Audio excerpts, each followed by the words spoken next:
Have you ever been in one of those town meetings about housing or zoning and just thought, wow, where did all this come from?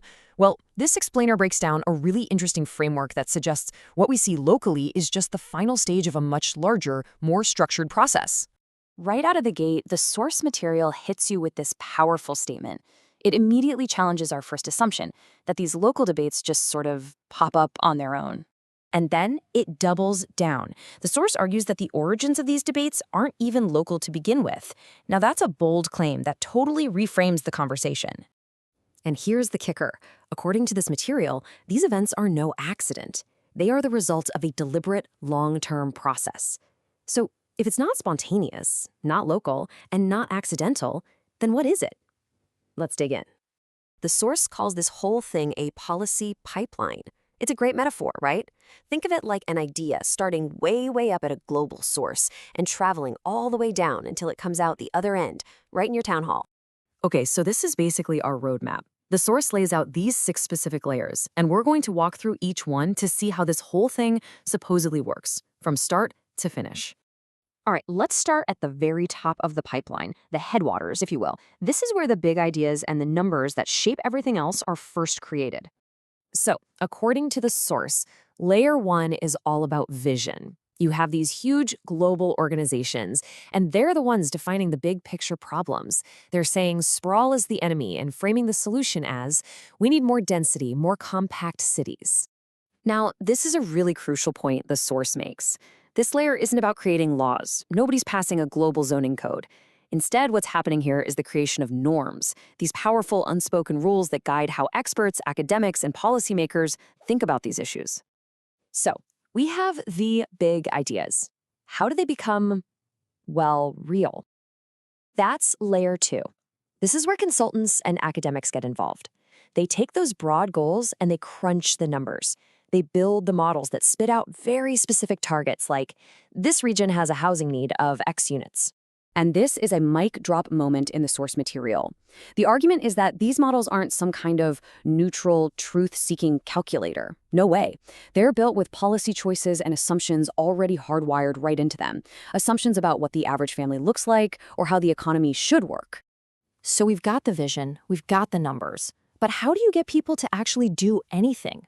Well, that's all about packaging the message and turning it into a call to action. This is where things start to feel a little closer to home. You've got these regional groups, and their job is to take those raw numbers and give them a new spin. It's no longer just a spreadsheet. Suddenly it's about our regional responsibility, or making sure every town does its fair share.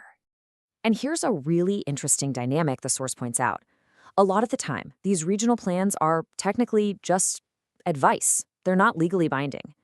But, and this is a big but, they're often presented as if they're a done deal, as if they're completely inevitable. Now we get to layer 4. This is where advocacy groups jump into the pipeline. And their role, according to this framework, is to add a powerful emotional and moral charge to the whole thing. The planning goals are no longer just about numbers. They become urgent moral imperatives, framed as a response to a crisis. And this is where their real power lies, according to the source. These groups don't write the laws themselves, but they are incredibly effective at shaping the political weather. They create this atmosphere where lawmakers start to believe that these policies aren't just a good idea, but completely unavoidable. Okay, we've traveled all the way down the pipeline, and now we've arrived right in your town. This is the part most of us actually see firsthand. So think about it. Those public meetings you've seen flyers for, the rollout of new housing targets, maybe even offers of technical assistance for your local zoning board.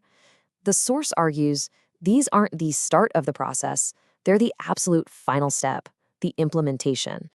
And this quote really sums it all up, doesn't it? The argument is, by the time a proposal gets to a public meeting, the strategy has been set for years. The direction is locked in, the consensus has been engineered. You're being asked to comment on the tactics, not the grand strategy.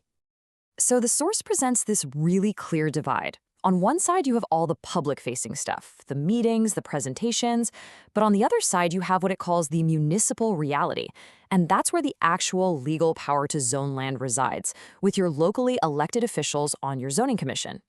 And this brings us to layer 6, the final layer, and maybe the most critical point of the whole framework. The source's big takeaway is this. Despite that entire massive pipeline we just walked through, The ultimate legal authority over zoning still sits at the local level. It's yours, unless, as the quote says, a town gives it up, either by passing a new law or simply by staying silent. Okay, that was a lot to take in, I know.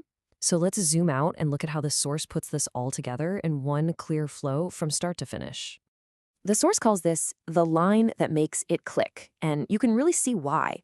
It lays out the whole journey step by step. Global institutions point the way, consultants give it numbers, regional bodies package it up, nonprofits make it feel normal, legislatures write it into law, and finally, the towns absorb it. You can see the entire flow from top to bottom. So after laying all of this out, the source doesn't actually tell you what to think or what to do. It just leaves you with this powerful question. Now that you've seen the map of this whole process, where do you even begin? And this is the final thought it leaves us with. It's incredibly provocative, isn't it? It's not telling you to be for or against anything. It's simply suggesting that in a system like this, not participating is, in itself, a form of participation. That silence isn't neutral, it's a choice.